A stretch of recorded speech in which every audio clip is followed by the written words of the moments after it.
Oke, kita kasih naik ada Ade Susanti. Ade Susanti. Ya, Ade Susanti, selamat pagi Siang, menjelang siang. siang Bang Edis. Ya, Ade Susanti, silakan nyalakan kamera, Ade Susanti. Ya. Halo, Ade Susanti, Muslimah atau Kristen? Lahirnya di keluarga Muslim. Lahirnya di keluarga Muslim. Maksudnya gimana itu? Muslim, Muslim. KTP Muslim. KTP Muslim, bapak dan ibu Muslim. Muslim. Coba saya masih bingung ini, lahirnya di keluarga Muslim. Ada apa dengan statement ini? Coba perjelas dulu biar kami dengar. Silakan. Eh, iya kan, saya Islam. Mm-mm. Cuman 2 tahun terakhir ini banyak belajar tentang Kristen. 2 tahun terakhir baru belajar tentang Kristen. Lalu, Eh, Ya gitu, sekarang nih hatinya tuh udah bukan di Islam lagi. selama baik-baik. Tapi gini, di sini nggak boleh asal-asal klaim, nggak boleh. Berapa tahun berarti jadi orang Islam? Udah 33 tahun. 33 tahun. Coba bacakan dulu surat di dalam Al-Quran, terserah surat apa saja. Supaya kami percaya bahwa memang betul-betul Islam. Silakan. Bismillahirrahmanirrahim. Alhamdulillahirabbil alamin. Arrahmanirrahim. Maliki yaumiddin. Iyyaka na'budu wa iyyaka nasta'in. Ihdinas siratal mustaqim. Siratal ladzina an'amta 'alaihim ghairil maghdubi 'alaihim waladdallin. Amin. Itu Al-Fatihah. Nah, coba surat yang lain.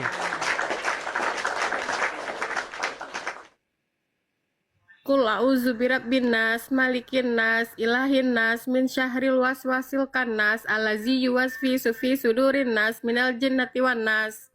Sah, sah, Ada sah, sah, lagi. sah. Udah, cukup, cukup, udah cukup. Coba dong, Kak Ade berbagi cerita dong. Gimana jalan ceritanya kok bisa akhirnya meninggalkan agama Islam?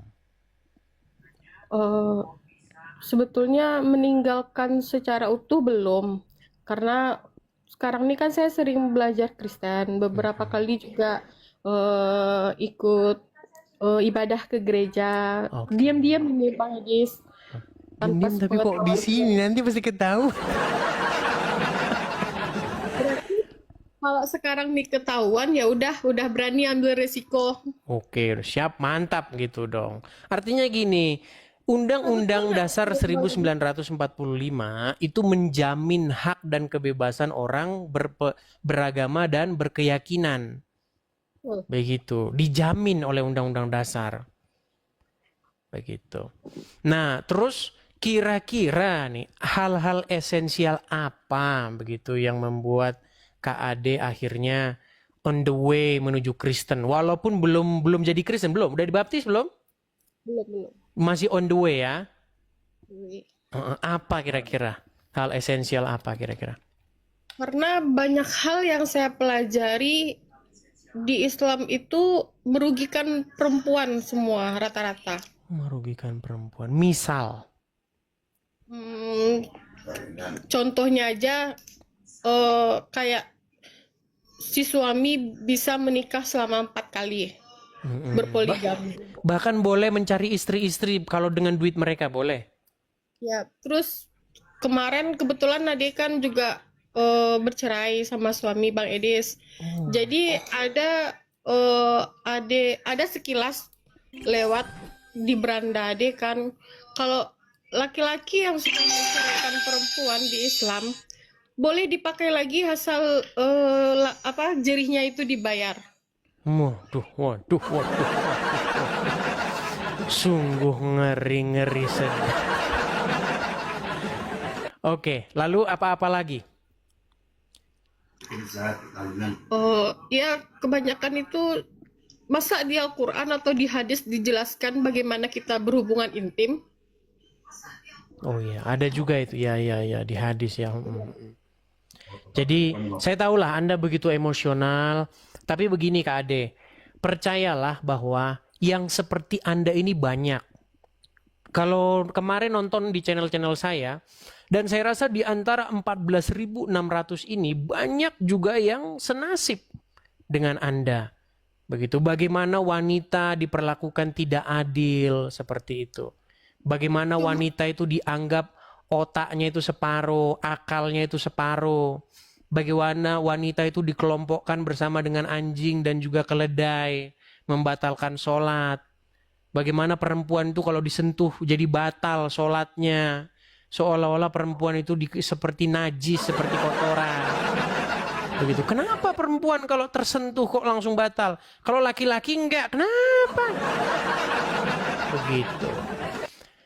Belum lagi sekarang kan mereka bilang mereka yang ahli agama, seorang ustadz, seorang buya, kebanyakan di pesantren-pesantren malah mereka itu pelaku pencabulan. Betul. Itu jumlahnya sangat banyak. Saya masih ingat Kak Ade, zaman saya masih kecil dulu, masih belum tahu apa-apa. Ya saya juga nggak ngerti itu apa gitu. Ada di kampung halaman saya itu Pak Haji, pemilik pondok. Ya, pemilik pondok di penjara gara-gara kasus seperti itu. Saya masih kecil itu, saya belum ngerti. Karena yang ngomong tuh kakak-kakak kelas saya itu, bapaknya si Anu di penjara katanya. Gara-gara apa? Gara-gara mencabuli santri-santri. Saya nggak ngerti apa itu mencabuli itu apa. Namanya masih anak-anak kan. Setelah saya dewasa, saya tahu. Oh, begitu ceritanya. Itu zaman dulu sampai detik ini. Ya, pondok pesantren, santri diinikan. Aduh, banyak sekali seperti itu. Tapi mau gimana? Saya pernah mendengar satu video ya di berita nasional. Ada seseorang yang dia menikahi anak di bawah umur, lalu dipenjara, ditangkap polisi. Tapi dia bilang, saya terinspirasi oleh Rasulullah katanya. Ya memang seperti itulah ya. Artinya ini adalah sebuah fakta gitu. Dan di dalam agama Islam juga nabinya ya Muhammad Rasulnya itu bahkan ada ayat Quran yang mengatakan dia boleh menggauli perempuan-perempuan yang sudah dicerai. Boleh dia menggauli siapa-siapa yang dikehendaki. Seperti itu. Dan dikatakan juga perempuan-perempuan yang menyerahkan diri kepada Muhammad boleh begitu. Tapi sayang memang kebanyakan umat muslim kan tidak membaca itu. Karena mereka sudah didoktrin untuk membaca Al-Quran dalam bahasa Arab. Begitu. Ya, jadi pernah saya buktikan Bang Edis, bahasa Arab itu saya coba terjemahkan ke bahasa lain, lalu saya coba terjemahkan lagi ke bahasa Indonesia. Memang artinya tuh jauh sekali. Dari yang diterjemahkan ya. Ya, betul, dari yang diterjemahkan. Iya, iya. Betul, betul. Karena memang terjemahan itu kadang-kadang memelintir begitu. Dan di dalam Al-Quran diceritakan Nabi Isa itu ada, Ya, tentang Isa ada. betul. Tapi di dalam Injil tidak ada tentang Muhammad. Betul, tidak ada. Makanya saya pernah punya tema orang Islam itu sudah diprank sama Muhammad. Dikatakan bahwasanya Yesus menubuatkan kedatangan Nabi Muhammad padahal tidak ada. Giliran tidak ada, kitabnya yang disalah-salahin. Itu kan ibarat saya begini. Saya mengklaim itu tanah itu tanah saya itu. Nama saya tertulis di sertifikat itu. Giliran dibawain sertifikatnya nggak ada, terus berarti palsu, sertifikatnya palsu. Gimana kalau gitu tunjukin yang asli. Pokoknya palsu, palsu. Loh, orang yang mengklaim itu adalah orang yang bertugas untuk membuktikan klaimnya. Itu di dalam pengadilan, di dalam hukum sehari-hari memang seperti itu. Ketika kita membuat sebuah klaim, maka beban pembuktian itu ada pada kita. Kok malah pada orang yang dituduh? Contoh misalnya, saya bilang begini. Ade, Susanti, namamu sebenarnya Tono. Masa yang suruh membuktikan namamu Tono suruh Ade sendiri? Masa Ade sendiri yang suruh membuktikan? Harusnya saya kan? Saya yang membuat klaim. Iya, Betul, iya. betul. Saya yang membuat klaim yang harus membuktikan bahwa nama Ade Susanti itu Tono. Nah, begitu juga orang Islam ketika mereka membuat klaim bahwasanya Muhammad dinubuatkan dalam Injil dan Taurat, mereka harus membuktikan itu. Tapi mereka sampai sekarang belum ketemu di mana Muhammad dalam Taurat dan Injil. Seperti itu. Terus, cuman Bang Edis, saya kan berasal dari keluarga Minang. Minang. Ya, Minang. Kira-kira Untuk coba saya, ngomong bahasa Minang sedikit saja. Coba ngomong sama saya pakai bahasa Minang coba. saya mengerti Bang Edis kalau ada yang mengecek bahasa Minang. Mengerti Oh, sedikit-sedikit. iya. Sakete-sakete. Sakete. Coba. Cuman sekarang ini Bang Edis, Mm-mm. kalau misalkan Ade memang memutuskan untuk terang-terangan pindah, pasti Ade akan diusir dari keluarga Bang Edis. Iya, inilah yang kemarin Kak Yuli itu bilang, memang kita serba salah ya teman-teman ya. Kalau ada Muslim di sini mengaku takut, tapi kalau nggak mengaku nanti kita tidak bisa berekspresi begitu. Makanya, tapi begini Kak Ade, di dunia media sosial ini dunia yang rada-rada sedikit gimana gitu ya, kejam-kejam gimana begitu. Seperti kita ngobrol ini, itu sudah banyak nanti yang mengupload, ya kan, menjadikan kita ini sebagai bahan konten mereka dan mereka mendapatkan iklan begitu. Makanya sebenarnya ya mau gimana lagi, kalau udah siap berbicara ya tetap berani. Artinya begini, Kak Ade, saya percaya bahwa kalau Kak Ade nanti tinggal di tempat yang baru atau misalnya dapat suami orang Kristen begitu, saya percaya bahwa tidak mungkin orang teman-teman ya lingkungan baru apalagi di gereja itu mencampakkan Kak Ade. Saya percaya di komunitas baru pasti banyak yang support, secara ya bisa juga finansial, bisa juga mensupport secara spiritual begitu, temenin, bisa cari kerjaan baru dan lain sebagainya. Percayalah pasti ada. Gitu. Makanya gabung dengan komunitas-komunitas Kristen begitu. Di gereja kah, cari teman-teman baru. Tapi begitu juga, cari gereja juga gereja yang sehat. Karena banyak juga gereja yang ada juga begitu, tapi tidak semua. Cari gereja-gereja yang benar-benar biblikal begitu. Pergi Ade ke gereja kan Bang Edis hari Minggu pagi. Padahal kan kita nyanyi lagu pujian-pujian, meskipun lagu pujiannya tuh tentang sukacita, tapi tetap ada nangis Bang Edis. Ya, saya mengerti itu. Banyak yang mengalami yang seperti Kak Ade Susanti, banyak. Tidak sendiri, tenang saja begitu. Makanya gabung-gabung tuh ada satu forum khusus perempuan. Mereka bercerita tuh, saling share tentang bagaimana perjalanan mereka begitu, saling menguatkan. Makanya dibentuklah satu komunitas begitu. Ada Bang Edis, Ade sering masuk ke room-room tentang Kristen ini, sering belajar, sering banyak tanya juga Ade sama yang lain. Beberapa kali Ade ikut itu masuk ke room Bang Edis kan susah untuk naiknya. Karena yang bikin susah naik ini juga kadang-kadang ya banyak Kristen-Kristen yang ngeyel. Udah dibilang jangan naik, kasih kesempatan. Tapi mereka suka numpuk di pintu. Kalau udah ngantri 99 itu susah memang masuk setengah mati. Bisa ngantri 3 jam itu pun belum dapat. Gitu. Jadi awal-awal dulu waktu Ade masuk bergabung ke roomnya Bang Edis tuh, Ade mikir kok selalu perbandingannya Kristen Islam padahal kita ini punya 5 agama yang dipercayai di Indonesia kan, tapi kenapa Islam Kristen selalu itu perbandingannya.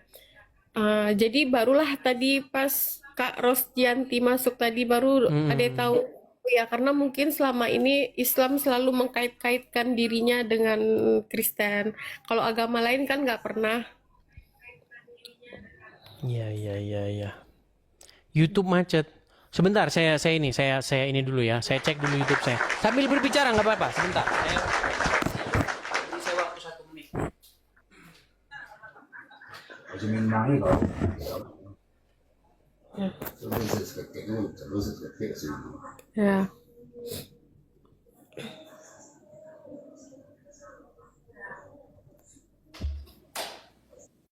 udah orang bertanding ada yang baik.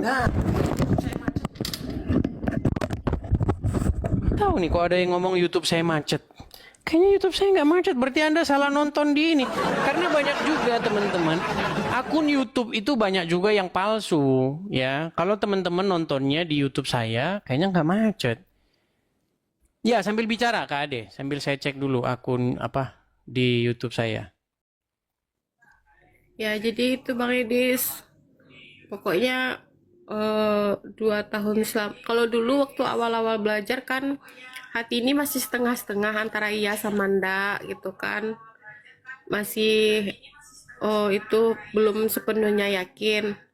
Tapi kalau sekarang sepertinya udah nampak perbedaannya jauh sekali. Mm-mm. Oh, pernah didengar kata-kata orang Islam nih jual agama lebih gampang.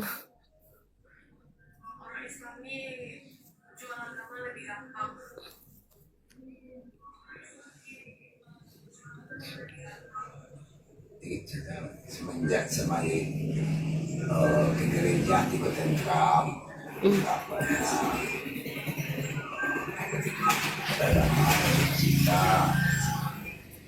Nyanyi Minang Kak De nak pandai ada nyanyi tuh.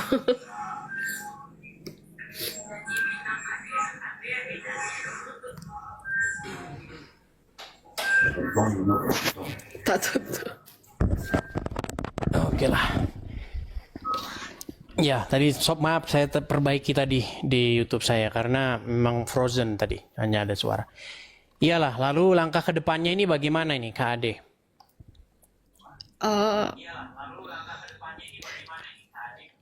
yang pasti untuk sekarang Ade itu aja dulu Bang Edis, mantapkan iman Ade dulu, Oke, oke.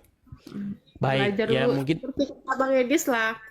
Ini tanggung jawab gereja-gereja ya. Jadi gereja-gereja itu kalau ada orang baru, apalagi dari seberang, dari Muslim ke Kristen, ini tanggung jawab gembala-gembala gereja ini. Kalau saya kan hanya mendebat saja. Saya mendebat, artinya adu argumen begitu. Nah kalau sudah selesai, nah ini tugas-tugas dari gembala-gembala gereja seperti itu. Oke, begitu ya, Ade Susanti. Oke. Ya, terima kasih Terima Bang Edis. kasih atas berbagi pengalamannya. Saya ucapkan selamat siang. Kita kasih kesempatan yang lain dulu, oke?